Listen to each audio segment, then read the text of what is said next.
भारत लगातार अपनी नेवी को मजबूत कर रहा है। समुद्र में मजबूत हो रहे भारत को देखकर पड़ोसी ड्रैगन बेचैन हो रहा है। बेचैनी में चीन भारत पर तंज कसने से बाज नहीं आ रहा। चीन की सरकारी मीडिया ने हिंद महासागर में चीन पर नकेल कसने के लिए भारत की ओर से बनाए जा रहे एयरक्राफ्ट कैरियर को लेकर तंज कसा है। चीनी मीडिया ने कहा है कि इंडिया को एयरक्राफ्ट कैरियर के निर्माण को तेज करने के बजाय अपने आर्थिक विकास पर ध्यान देना चाहिए।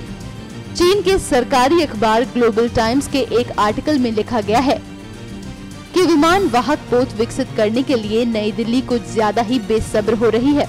ये देश औद्योगिकीकरण के अभी शुरुआती चरणों में ही है और ऐसे में विमान वाहक बनाने की राह में कई तकनीकी अवरोध आएंगे।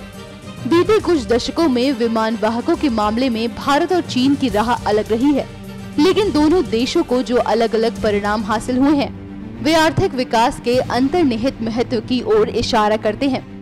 हिंद महासागर में चीन के बढ़ते प्रभुत्व के जवाब में विमान वाहकों के निर्माण की प्रक्रिया को तेज करने के लिए नई दिल्ली को अपनी आतुरता कुछ कम करनी चाहिए और अपनी अर्थव्यवस्था पर कुछ ज्यादा ध्यान देना चाहिए।